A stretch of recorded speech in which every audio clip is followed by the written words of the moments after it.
गोड आवाज, विलोभनीय लावण्य, लीनता, शालीनता आणि मोहक हालचाल या आपल्या अंगभूत गुणांनी मराठी रंगभूमी ज्यांनी अमर केली त्या नारायणराव राजहंस तथा बालगंधर्वांचं स्मरण या क्षणी करणं उचितच ठरेल.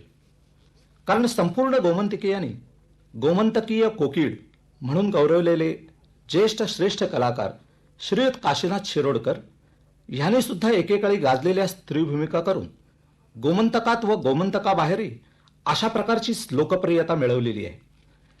नमस्कार काशीनाथ शिरोडकर. काशीनाथ शिरोडकरजी, बालपणापासूनच आपल्याला स्त्री भूमिकेचं आकर्षण होतं नाही का? हो हो. ह्या मग असं कोणतं कारण घडलं की आपण आपलं उभं आयुष्य स्त्री भूमिका करण्यात घालवलं? त्याचं असं झालं की मी शाळेत जायचं. त्यावेळी शाळेत जाताना माझ्या मित्रांना जमवून सगळ्यांना बसवून वडिलांचं धोतर पडदा म्हणून बांधायचं आणि आईचं लुगडं नेसून तोंडाला रंगरांगोट्या लावून स्त्री भूमिका करायच्या. मला त्यावेळी खूप आवड होती फक्त स्त्री भूमिकेबद्दल. काहीतरी बडबडायचा, लोकांना ते आवडायचं. असं त्यावेळी मला त्या स्त्री भूमिकेबद्दल खूपसं वाटायला लागलं. माझा बांधाही बायकी, आवाजही बायकी, हे सगळं त्याच्यामुळं मला स्त्री भूमिकेची जास्त आवड. म्हणजे स्त्री भूमिकेला अनुकूल किंवा पोषक असे जे वाचिक अंगिक अभिनय जो होता तो आपल्याकडे होता आणि म्हणून स्त्री भूमिकेकडे आपण सहजासहजी वळला. आता मला एक सांगा की आपली स्त्री भूमिका जी आपण केली ती पहिली स्त्री भूमिका कोणती आपली होती? माझी पहिली स्त्री भूमिका ही कुठली की शिरोडा तरवळे गावात, म्हणजे आमच्या गावात. बर. तिथं उत्सवाला शिगम्याचा उत्सव होता, दरवर्षी व्हायचा. तर मला त्याने संधी संग्राम नाटक काढलं. संधी संग्राम नव्हे, साक्षात्कार. त्याच्यात द्रौपदीची भूमिका मला पहिली. तिथून सुरुवात झाली. नंतर तुरुंगाची यात्रा वगैरे सगळ्या नाटकात वर्षाला एकदा ते गावात मी करायचं. मला वाटतं तुम्ही भरपूर नाटकामध्ये कामं केली. शिवाय विद्याहरण, एकच प्याला, उधार असं हे नंतर केली. ही जी कामं केली ती नंतर कंपनीत गेल्यावर त्यावेळी. बरं. पण त्याच्या अगोदर हे लहान लहान कामं केली. हो, पराक्रमी पेशवा वगैरे ही नाटकं. बरं. आपण आताच म्हणालात की आपण कंपनीत आपण गेला होता आणि तिथे आपण नाटकामध्ये भरपूर स्त्री भूमिका केल्या. तर कंपनीमध्ये आपला प्रवेश कसा काय झाला? म्हणजे रथसप्तमीकर पणजेला त्या समाजात मी कामं करायचा. 10 वर्ष कामं केली त्यांच्याकडे. नंतर शिवरात्रीकर समाजात कामं केली. नंतर शंकरराव पेडणेकर प्रख्यात पेटेवाले, त्यांनी एक संधी संग्राम नाटक काढलं, पेडण्याला केलं. आणि तिथं ते पेडण्याचे देशप्रभू साहेब त्यांच्याकडे खाना होता, राजाराम कंपनी. त्यावेळी राजाराम कंपनी आली होती, राजाराम संगीत मंडळी. ती सगळी मंडळी इथं भार्गवराव आचरेकर, वैशंपायन, वसंत पवार, नरेश वगैरे सगळी मंडळी पुढे बसली. आणि हे माझं काम त्यांनी द्रौपदीचं काम पाहिलं. सुरुवातीलाच माझं त्याच्यात गाणं होतं आणि ते काम पाहिलं. या पोराचा आवाज चांगला आहे, याला घेऊया, याचा उपयोग होईल आपल्याला, म्हणून त्याने माझे लगेच ट्रायल घेतली गाण्याची आणि भाषण थोडंसं घेतलं आणि कंपनीत नेलं. बरं, त्यावेळेला वडिलांनी तुम्हाला पाठवलं का सहजासहजी? मी एकुलताच एक. त्यांची इच्छा नव्हती, मी कंपनीत जावयाची इच्छा नव्हती. हो, पण विठ्ठलराव बाबलो नाईक ते माझे एकदम चाहते. त्यांनी वडिलांना पुष्कळ सांगून पाहिलं, जाऊ द्या आम्ही आहोत, तुम्ही घाबरू नका, त्यांना पाठवा कंपनीत. आता राजाराम संगीत मंडळीमध्ये मोठमोठे कलाकार आपल्या बरोबर होते. भार्गवराव आचरेकर, वैशंपायन, वसंत पवार, मास्टर नरेश लोंढे वगैरे. तर एवढ्या कलाकारांसमवेत आपण नवीनच तिथं प्रवेश केलेला होता. तर आपण त्या राजाराम संगीत मंडळीमध्ये आपलं बस्तान कसं काय बसवलं? प्रेमसन्यास नाटक होतं. त्याच्यात नरेश लीला करायचे, मी सुशीला करायचा. त्याच्यात माझी भूमिका लोकांनी पाहिली. अरे चांगला आहे पोरगा. मानपमध्ये अक्कासाहेबांची माझी भूमिका पाहिली. चांगलं आहे. याच्यामुळे हे जे मी कामं करीत गेलो, प्रेमसंध्यामध्ये वीणा वगैरे ही कामं सगळी पाहिली. मोठी कामं नसायचे, पण ही लहानच कामं करून लोकांना मी दिसलो तिथं पुणेकरांना संबंध. म्हणजे लहान लहान कामं, छोट्या भूमिकेमधून सुद्धा तुम्ही तुमचं महत्व पटवून दिलं. नंतर नरेश तिकडून गेल्यानंतर, राजाराम कंपनीतून गेल्यानंतर लतिका एक मला करावी लागली तिथं राजाराम कंपनीत. आणि शिवाय तुमचे आणखी काही गुण होते. जास्त परिश्रम घेणं, तितकं तुमचं श्रद्धाळू, वडीलधारी जे काही सांगतात त्यांचं ऋण मान्य करणं आणि गुणीजनांशी विनम्र राहणं, सेवाभावी वृत्तीनं, हे तुमचे जे गुण होते हे सुद्धा गुण तिथं आणखी तुमचं बस्तान तिथं रुजवायला कारणीभूत झाले नाही का? आणि शिवाय राजाराम संगीत मंडळीनंतर तुम्ही आणखी कोणत्या नंतर कंपनीत? दामोदरांच्या कंपनीत प्रभाकर नाट्य मंदिर, तिथं तर सगळ्या भूमिका मला कराव्या लागल्या. बर. शैलजेची भूमिका केली. शैलजा उदारू सनवार मध्ये मध्ये. शैलजा, उसना नवरा, मालती, हात मुलाचा बाप, मंजिरी, लतिका, भावबंधन मधली, प्रेमसन्यास मध्ये लीला, एकच प्याला, सिंधू, ही सगळी विद्यारामध्ये देवयानी वगैरे ही सगळी कामं मला तिथं चान्स मिळाला चांगल्यापैकी. आणि अण्णाही माझ्याकडे खूप प्रेमानं वागले. तिथं भार्गवराम मामाय खूप खूप प्रेमाने वागले आणि काही त्यांच्यामुळेच मी पुढे आलो.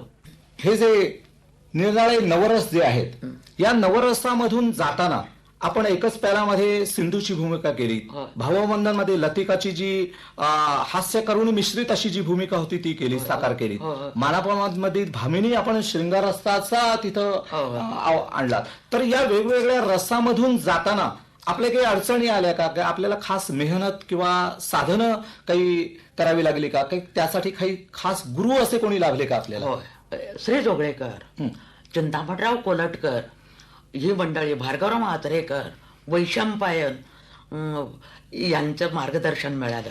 हे करून रस अथवा हे करायला, हे कसं काय करायचं, ते सगळं त्यांच्याकडून मिळालं. नाटकाच्या निमित्तानं तुम्ही बाहेरगावी राहत होता आणि दौऱ्यावर जात होता, हो. तर त्याचा काही तुमच्या संसारावर किंवा मुलांच्या शिक्षणावर काही परिणाम झाला का? मी घरचा एकुलता एक. वडील खूप आजारी होते, मला येता येईना गोव्याला, म्हणून ते वारले आणि त्यांच्यावर नजर काही माझी पडली नाही. आपण या सगळ्या ज्या भूमिका केल्यात, यात आपल्याला अत्यंत आवडलेली अशी भूमिका कोणती? सिंधू, सिंधू, एकच प्याला, एखादी- करुण रस. करुण रस. एखादी झलक अशी पेश करू शकाल का आपण? हो. दादा, दादा, या घरातून कुठं जाऊ म्हणतोस?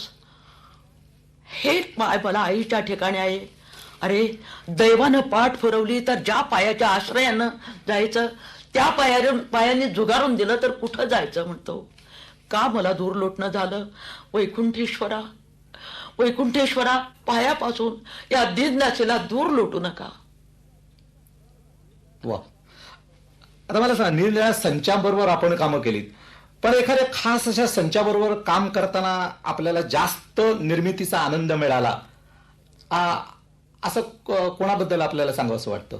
आत्रेकरांच्या बरोबर, भार्गवराम आत्रेकरजी यांच्या बरोबर. हो, त्यांच्या बरोबर. हो, वैशंपायन वगैरे, नानासाहेब फाटक मिळाले, दत्ताराम बापू मिळाले, यांच्या बरोबर जास्त. हो. आपल्या जीवनामध्ये स्त्री भूमिका करताना काही अविस्मरणीय प्रसंग असे काही घडलेले सांगता येतील का? विश्राम बेडेकर, हे आमचे आत्रे वगैरे, आचार्य वगैरे आत्रे. सगळे, आचार्य आत्रे वगैरे सगळे बसलेले होते. उदार उसनवार नाटक चाललं होतं, त्याने मला ओळखलंच नाही. आत आले, अण्णांना म्हणाले, अण्णा, तुमच्या हिरोईनची आम्हाला ओळख करून द्या की. अरे काय, आमचा काशा आहे तो, काशा जरा इकडे बघू. मला बोलावून घेतलं आणि त्यांना नमस्कार करायला लावला. हे माझे काशे आहे. मग बेडेकर म्हणाले की आम्ही त्यांना चित्रपटात थोडंसं काम देतो, एवढं लहानचं नका हो, मी आहे तेवढा पुरे, ती आमची हिराईन आहे, असं अण्णांनी त्यांना सांगितलं. मग तुम्ही चित्रपटामध्ये प्रवेश केला नाहीत का? नाही. मग तो त्याच्याबद्दल- योग आला नाही. ह्या अण्णाने असं सांगितल्यावर तो योग कसा येणार? पण तुम्हाला त्याच्याबद्दल खंत नाही का वाटली? वाटली, पण करणार काय वाटून. बर. आणखी सुद्धा तुमच्या जीवनामध्ये असे अविस्मरणीय प्रसंग घडले असतील नाही का, की नाटक जेव्हा झालं किंवा दामोंडा मालवणकरांनी स्वतःची अंगठी तुमच्या बोटामध्ये याच घातली? उदारू सणवार बद्दल जेव्हा जयमाला शिलेदार, म्हणजे पहिल्या त्या प्रमिला जाधव त्या कंपनीत होत्या ना, ती भूमिका त्या करायच्या. या आत्ताच्या जयमाला शिलेदार त्या कंपनी सोडून गेल्या, नंतर मला करावं लागलं हे काम शैलजेचं. आणि मी पहिलं काम मुंबईला शैलजा पहिल्यांदा केली आणि त्याबद्दल त्याने ती आपली अंगठी काढून माझ्या हातात घातली. शिवाय आणखी नाना तऱ्हेची मेडल्स आपल्याला मिळाली, भेटवस्तू मिळाल्या सगळे नाही का? म्हणजे बेलापूरला पोलीस सब इन्स्पेक्टर साळवी साहेब यांच्याकडून तुम्हाला चांदीचा पेला. हो. शिवाय विजापूरला हो. कलेक्टर त्यांच्याकडून पेला चांदीचा. हो. शिवाय जळगावला फोटोग्राफर होते चव्हाण. हो, चव्हाण यांनी चांदीची फोटो फ्रेम आपल्याला भेट दिली. दिली. इंदूरला तसं चांदीची फ्रेम, चांदीचा बॅच. शिवाय अकोल्याला सेंट्रल टॉकीजचे मालक जे मुळे म्हणून होते त्यांनी सुद्धा आपल्याला चांदीचा पेला. कोपरगावला, तसंच नाशिक, त्र्यंबकेश्वर, नागपूर, भापसा, नाशिकला एन भास्करराव यांनी 7 ब्लाऊज दिले फक्त या कामाबद्दल, या शैलजेच्या कामाबद्दल. हो. बर. तर एखादी संगीताची झलक जरा पेश कराल का? कशी या त्याजो पदाला, कशी या त्याजो पदाला, कशी या त्याजो पदाला, कशी या त्याजो पदाला, मम शुभग शुभ पदाला माझ्या, शुभग शुभ पदाला माझ्या, शुभग शुभ पदाला, शुभग शुभ पदाला माझ्या, कशी या त्याजो पदाला माझ्या, कशी या त्याजो पदाला, बसे पादयुग जिते हे, मम स्वर्ग तेथ राये माझ्या, स्वर्ग तेथ राये माझ्या, स्वर्ग तेथ राये माझ्या, स्वर्ग तेथ राये, स्वर्ग तेथ राये. काशीनाथजी, आपण या स्त्री भूमिकेकडून आपण नाट्य दिग्दर्शनाकडे कसे काय एकदम वळलात? नंतर माझा तो सत्कार झाला, तो मोठा सत्कार झाला फोंड्याला. हौस संगीत नाट्य मंडळ, मालक विश्वनाथ नाईक यांच्याकडून यांनी खूप मेहनत घेऊन माझा सत्कार केला की, आणि त्या सत्कारामध्ये शेवटची भूमिका माझी सिंधूची. मास्टर दत्ताराम पेमाने आले तिकडून आणि माझा सत्कार तिथं आणि घडला. शंकर घाणेकर सुद्धा मला वाटतं शंकर घाणेकर यायचा विचार होता, पण इकडे दामाजी कोसंबे यांनी हट्ट धरला की मी तळीराम करणार. मग त्या दत्ताराम बापूंनी सांगितलं त्यांना करू द्या तळीराम, कुणाला दामाजी पंतांना करू द्या, शंकरराव नको. शंकरराव फक्त सत्काराला आले. दिग्दर्शन आपण करता तेव्हा दिग्दर्शनाबद्दलचे काही खास पैलू किंवा वैशिष्ट्य आपली अशी काही सांगता येतील का आपली खास? आत्ताच्या प्रयोगात शिस्तीचा आणि तालमीचा अभाव आहे.